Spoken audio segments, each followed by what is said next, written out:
Consider this, a news and information program recorded on the campus of the University of Nebraska at Omaha. From the Fireside Lounge in the Milo Bales Student Center, here is your host, Carol Schrader. Hello and welcome back to UNO. This is our first taping in the new year 2003. And many people, by choice or not, have maybe made a New Year's resolution to get a job. They might be laid off. They might be underemployed, they might have lost some benefits because of the belt tightening of companies. Or maybe they just think they might get laid off, or they're restless. We've got a guest today that maybe can tune you into some new ways of thinking and some things to do to make a career switch, a career change, a little more fun and exciting, not something to worry about. Our guest is a man who calls himself America's job coach. Paul David Madsen. He is from Omaha.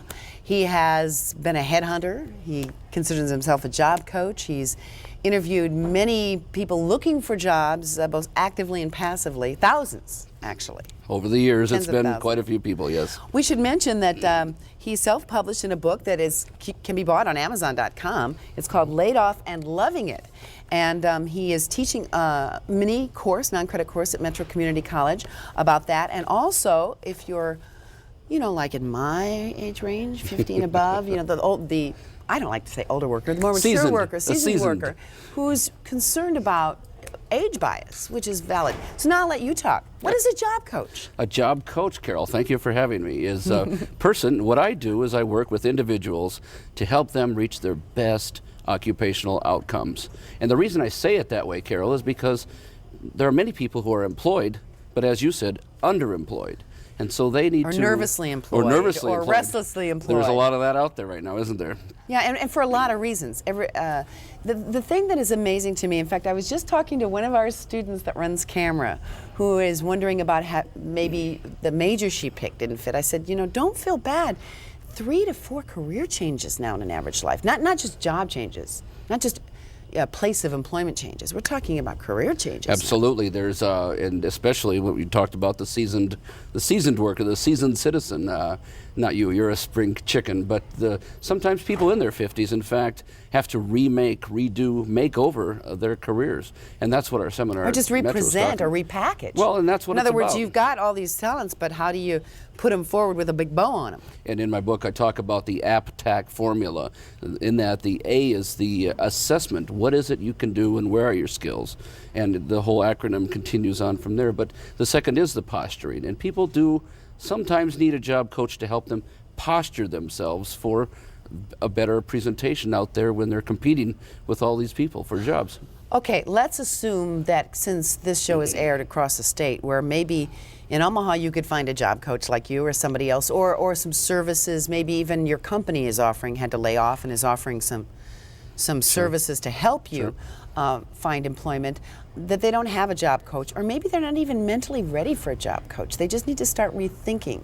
Well, people have to understand, and you've asked me this already, is what stages do people go through if they're either seriously underemployed or if they are, in fact, laid off.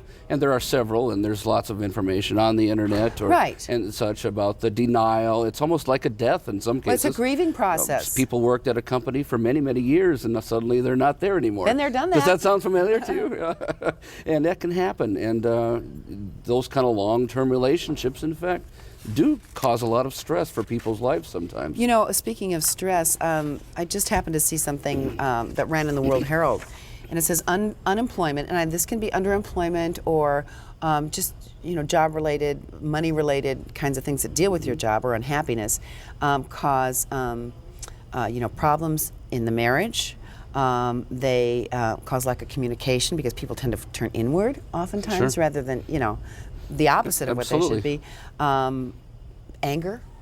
We're not just talking about jobs. Well, look what a job provides. It provides your financial, it provides your social, it provides your status. Take all those away and you have a major hit to someone's psyche. And back to your question about... and most of their waking hours, by the way. Absolutely. You see your boss and colleagues at work more than you see your spouse most of your life. And some people, that's okay. But anyway, yes, absolutely. It's a great percentage of your waking hours, and you're there, and you are deeply committed to it. So to get that pulled away, does cause some stress. But after you've gone through some of these initial things, and it's okay to maybe be a little angry or grieve or feel that sense of loss, just like it is in any kind of major life loss. But there are probably some things before we get to some of the coaching kinds of things you can talk about kind of renormalizing your life in some way. Sure. Get a schedule, Well, isn't that they say you're supposed to do? There's different phases at different people, because everybody's an individual. Some people have told me that getting laid off from XYZ company after 15 years was the best thing that ever happened to me. Other people who are maybe lined up, I've got a client who worked at a telecommunications company and was there for many, many years. It crumbled him, and so different people react in different ways, Carol. And what I'm trying to say is that it's important for people to do what you said, to get that routine going, to make sure that they're going to fit in and do well, not just hibernate and pull back from where they were before. Okay, so everybody needs, I think, some coaching, job coaching in a sense. If it's you or just they need to go to some resources. You're obviously offering some. Where are some other places people can go? I mean, there are a lot of things out there now. Internet obviously can offer you some. The internet is almost too big. There's so many. Type in the word career. Unless you know what you're looking for. Career, and you can spend days at it. One time on Amazon, I typed in the word career under books, and I think there were well over 1,000 books on the word careers. So it really does behoove you to not think that you have to process the whole world out there. I think the reason I'm a job coach, Carol, is I like working with individuals and helping them to normalize themselves, help optimize themselves. If people in a career upgrade mode or a career transition mode, Carol, think they need a coach, get a friend. You don't have to pay for those services. Get a mentor, get a pal, someone to talk to, because the isolation can drive you crazy when you're out there used to being somewhere for many, many years, and all of a sudden you're stuck home alone. You know what I think is frightening to people, not just necessarily my age, but even 10, 15 years younger, that have been in one kind of job, and we're in a very transitory world, not just in terms of the technology, but in terms of how they phrase things. In other words, you went out and used to say, I can type 50 words a minute. Well, now there's all kinds of other buzz phrases. I mean, you can not only be out of touch with what your real skills are or your transferable skills. Number one, you may not realize you have transferable skills, but that you don't even know how to say it. What's going on out there, sure. How do you, obviously as a job coach, you help people find that, or you quiz them, but are there some ways you obviously hook up with people that are kind of help them get up to speed and more upgraded with today's verbiage or something like that? Verbiage is, I know that sounds like a little thing, but well, it really is true, though, because and sometimes people who have been in a career or several careers, multiple careers for 20, 30 years, they are somewhat dated in how the newer modern that things career come. has certain word nomenclature, but the same thing is something else in a very related field. Sure, and I teach people how to go in and find resources that help them to get more current. As a coach, I'm on the sideline. I don't do it for them. I coach them through. I call the plays, they go do it. And what happens is we send them into organizations, approaches to companies, not that are hiring necessarily, but ways to talk to companies and say, gee, can I learn more about your organization? Teach them how to network and get connected with people who can help them become more up to speed, more modern, more relevant to what's going on currently. You know, I have read that the whole world of resumes is not just putting one together, and there are some good resourses on the internet to give you ideas on that. What some of the words are, what some of the action verbs, and all those kinds of little things. But that you can submit things, and there are thousands of these resumes being submitted. Yes, well, that's what people need to realize when they in their job, and that gets to the posturing and the action of moving forward in your job search. You have to realize that if you're from Omaha and you're submitting a resume online for a company in Omaha, well, not only someone from Omaha is your competition, but somebody from Orlando and somebody from Oslo. The world, all the other O's. All the other O's. The world is coming into Omaha and every other city because of the internet. And so what is it that you know, Carol, or anybody else, what is it that you know specifically that we can make as your unique solution proposition. How are you going to solve the employer's problem in a way that you know something that the person from Orlando or Oslo doesn't? In marketing, they call it, well, one of the terms, and this might be an outmoded term, maybe a little too old. Market differentiation, product differentiation. Same thing. You need to be able to stand out without looking obnoxious, Right. either physically or through what you write or Sure. present. That's easier said than done. Well, absolutely, but it is very important. I've interviewed people where you ask a question and then you sit back and wash your car, tie your shoes. People go on and on and on and on. And you know what? In today's fast-paced world, we don't have time. Bottom for line, that. Bill, bottom line, Bill. Tell me the answer. I want to know what makes you, Carol, different than all the other applicants and candidates for this position, and why does that matter? And if you can't spit that out in a brief sentence, what I call the unique solution proposition, well, then you're going to be at a disadvantage. You know, there are all kinds of people that are getting, let's say the whole thing with women taking a few years staying at home to be with the kids. And I think that's a really noble thing to do if you can financially swing that, if if it's right for your family. But even a few years out of a job market is scary. Oh, absolutely. Even when you're young and very Sure. educational, Oh, sure. educationable, and still in your prime years. Tell you a story of one client of mine, a job coaching client. She has a master's degree, MBA, worked for a major corporation for over a dozen years, and was in middle management, did well. Took some time off to come home and stay home, just what you Be said. the mom. Raise the kids, be the mom. Well, it was time to go back to work for a variety of reasons. And, where do you think a dozen years of experience with an MBA would get her? Not very far, unfortunately. The world had changed since she stepped out of her work previously. Well, what happened was she realized, and we learned how to compress her rejections and compress her failures and getting her moving forward faster in her job search, Carol. So she realized that, hey, maybe I do have to take an entry-level position since I am reinventing myself now. Okay, let's talk about that reinventing, because, we really, if you think about your whole life, you're a kid, then you're a teenager, and teenagers, I think, are the first ones that learn to reinvent themselves. They've been invented when they were young, You but should now see they're my teenage daughter. I know, they reinvent themselves on a daily basis sometimes, but we almost forget how it's really not that hard to reinvent yourself. I mean, we're scared more than we are. We're Well, it takes a competent big risk. people, and we know how to do things, step A, step B. But this is really scary. Well, the older we get, the more routine we like to follow. I think people don't jump into their 60s and all sorts of new things necessarily, and so it's just a matter of pattern is what happens. But as far as reinventing, what I teach people to do is how to discover their hidden assets, and that's where people have something inside that they don't know is marketable out there. And so what I joke with, I tease them, it's time to get up off your hidden asset. Yeah, absolutely.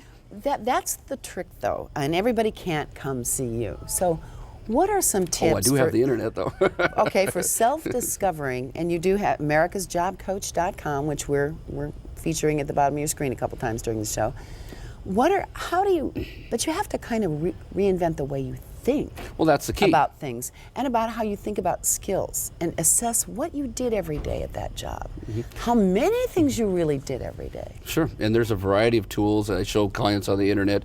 There's other ones on the internet. Assessment.com is something that people can go to, and for a very modest fee, get a feel for where it is they fit out there, because maybe they've thought of themselves, gee, I am an accountant, and I will be an accountant. Well, you know what?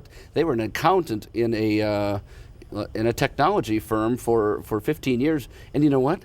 They understand the technology business, so they could be something else in another technology business, perhaps. And again, it gets into posturing, of course, but those things do happen. Okay, so let's say I'm laid off, not just underemployed, but laid off. After you've, the 2x4s hit you in the head and you pick yourself up and start to dust yourself off. Is there one or two just really important things that you've found, and you said everyone's different, that you have found in observing people that are important to do? Very much so. Too many times in even myself, when I've job hunted in the past, my wife, other people, you think they would know better if they knew me, but too many times people will say, oh look, there's position ABC on that job board, on the website, or even in the newspaper or whatever. I'm going to go after job ABC. I'm very well qualified. Look at this great resume. I've had lots of help on it. And they go after job ABC. And then what's the problem, Carol? They wait. I'm still waiting for job ABC to come back to me. One of my coaching clients said, okay, I've sent out 4 resumes in about 2 months period of time. Oh gosh, and that's not very many. Yeah, it's not very many. But each one she was thinking that she was very well qualified for and didn't want to mix it up too heavily. Well, how many of those got you an interview? She got one token interview off one. Well, what happens then is I said, okay, so how many months are going to have to go by before you will actually be able to get that actual job based on the pace that you have done it? It's okay if 50 people tell you they don't want you in a week, because that's going to get you closer to the yes. And you will have talked to 50 more people, or you will have seen more letters, or you might be getting a sense more times of what someone's looking for. Little clues might or might not come out in those letters or phone calls. Or interviews are very educational, and when working with going to an interview, talk to somebody who you trust from a business or a job standpoint. Go over all the details of that interview, especially if you didn't get the job, because and say, where do you think they I failed? asked me this, and this is what I said. And what do you think about that? It's so important, I feel, to get out of that isolated area when you are in a situation. And then all that sitting back and waiting is generally not a lot of positive stuff going on when you do that. I mean, I think we've all done this in one phase of our life or another, even if it's not hunting for a job. We've kind of cast our line out, and the longer we wait for that fish to bite, the more we go, should we bring the line back in? Well, sure. Maybe, yeah. And the further your self-esteem can fall, too.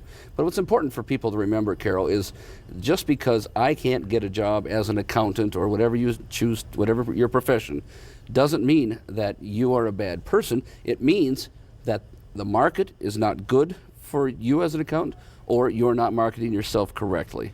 So it doesn't mean that you're a bad person or a bad provider or you aren't a fit with that manager. Exactly. I mean, there are different dynamics that go on all the time. There's interesting statistic. There's only there are about 380,000 people employed in Nebraska, according to the Bureau of Labor Statistics. Well, that sounds like quite a few people, and considering our population, it is a bunch of people. Well, what if just 1% of those people either die or move or retire or get fired? Well, there's, even with 1% of 380,000, there's still turnover out there. And remember, Carol, you only need one job. That's true. There's a lot of talk about working out of your home. And there are actually a lot of companies, real bona fide companies, not just weird scams or whatever, that are starting to employ people to work out of their home. In fact, there is an ambulance billing service out of another state that employs people here to do some work for these contracts they have in Nebraska. Mm-hmm. That would be one example. Sure. Some of the banks locally have people. Is that anything anybody could look at, and how would you know if anything's out there? Oh, are you referring to work at home, telecommuting, working for an employer out of your home? Yes, I'm not talking about not just the home-based business. No. Okay. Well, that's a huge trend that's coming up. I laugh about the Dilbert comic strip when that was the working out of the home was coming first into vogue. It was first panel was Dilbert standing up in a bathrobe, and next panel was him sitting down in a bathrobe, and third panel was him walking in a bathrobe at home, and his little sidekick says, well, what are you doing? He says, I'm telecommuting. So there still needs to be an accountability, and it's not right for everybody, but the more and more employers are realizing that they want to allow that life balance for their employees, and they're offering those kind of things. And they're not having to house them. They're not having to pay heat and electricity for a chunk of their workforce. Exactly. So that's one building they don't have to rent or, well, it's whatever. It's a huge thing. And I think you work on those kind of things with the various employers specifically. But you know, how do you find those jobs? Well, it's the same way you find any other job, because it is a job. It's a function that a company needs. And that's another area that people should look at too. If I can't get a job doing XYZ, maybe I can be a contractor to the XYZ industry, because you know news, you know TV, you know media. Well, maybe you can't find someone to employ you, but guess what? There are freelance things you can do if you know how to posture yourself to get into those kind of things. You're getting to a key heart of what is happening in the workplace, where companies used to hire employees to do all their work for life if they were good employees.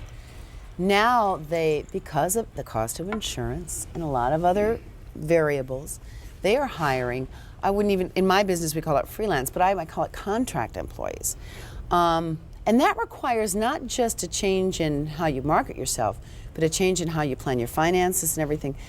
Where's a good idea to sort of understand that world out there of being not a consultant, that's the word that people often use, but a contract employee or someone that's working piece. They used to call it piecework. That's an outdated. That's for assembly or manufacturing, right? But in a more of a consulting or skill.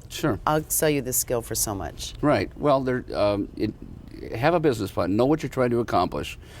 Typically, you know something in a specific industry, and take that and package it up. And yes, you have to get the infrastructure of your organization. Service Corps of Retired executives for the Small Business Administration. Yes, exactly. There are some very helpful, wonderful volunteers with that. And these are people, for anybody who hasn't heard of it, it's a volunteer organization of people who've been in business 20, 30, 40 years, and these are people who are retired, and they come and they want to help the small emerging business person to found that small business, and they can help enormously because they bring all those decades of experience to you. And they might have worked with a company, but if you're marketing a skill of yours, you still need you might run into some who have done that. Well, if they worked if they owned or worked for a large company or even a medium-sized company, they understand vendor relationships, contract businesses, supply chain issues. So you may not be on the company side of working that. You might be on the vending side. You might be a vendor, yes. A vendor instead of you're a counselor, or a consultant, or a contractor, or a vendor. You are providing that unique solution proposition. Again, to someone out there. Myself, in 2001, there was a very difficult marketplace. That's when the real recession just hit, major layoffs. It's the year that inspired me to write the book.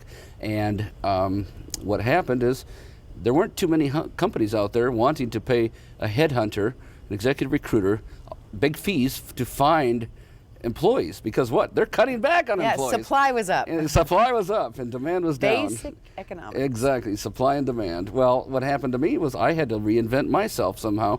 Instead of being a vendor of recruiting services, I was a vendor of coaching services to individuals to teach them how to market themselves.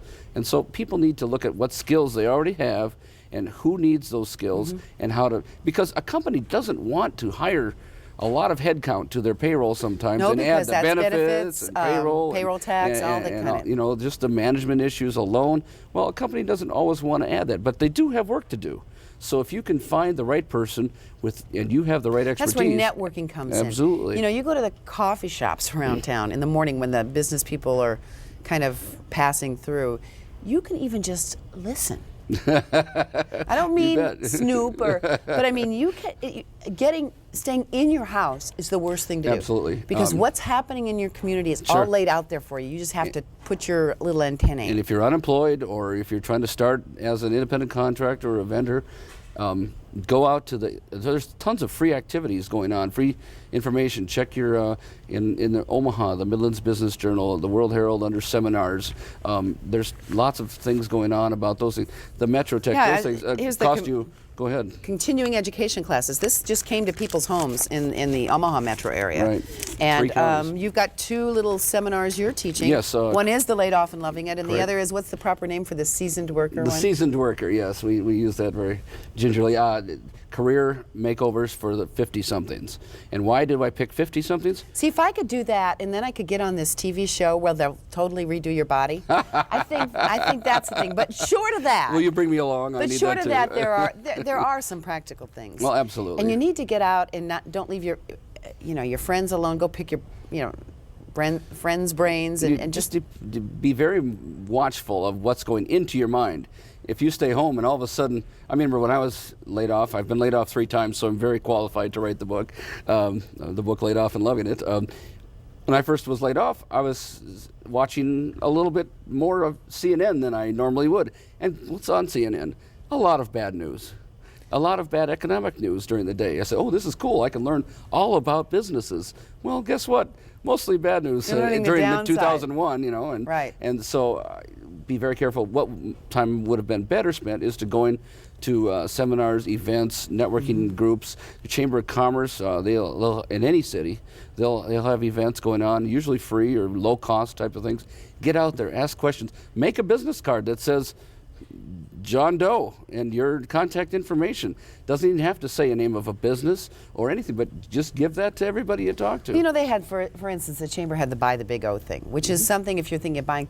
But if I were looking for a job, I would just go open my eyes and ears as to what's being sold in Omaha, what's being bought in Omaha, who's doing it. Not just to necessarily hook up with someone there for a job, but just, the more things that you see and hear, the more possibilities you can put together in your mind of how that matches with your skills. If you went to Buy the Big O show, if you're in Omaha, or Husker Harvest Days, or those are or great in Husker Grand Island, Harvest Days. Nebraska, or out in North Platte, the Wild Bill Days, whatever, and you're just talking to vendors, to people, to companies, to businesses. And how did you and get you into ask this? them, And how's exactly, business going? Exactly. What's your biggest competition? Exactly. What is the biggest dilemma you have right now in your business? You don't say, hey, do you have a job for me? Because companies don't want that overhead, that personnel, that management, the benefits and salary. Instead, what is your biggest dilemma in your business right now? And don't say anything, just listen. There's a lot to be said for listening. Well, we've got about 30 seconds, and then we Okay. no one will listen to us because they'll cut us off. Okay. Number one thing to someone that's feeling a little down and getting over the inertia. Get busy, get active, get out. That was fine. We have 10 more seconds. Well, I will just tell you, this is America's Job Coach, or so he calls himself, and he's got a nice website. I'm not pushing that. His book is Laid Off and Loving It. And Come on over to the Metro seminars. in the Metro Community College seminars. So check it all out. Just get your brain going. Don't get down. This is a new year. Make it a good one. Thanks. Thank you, Carol. See you next week.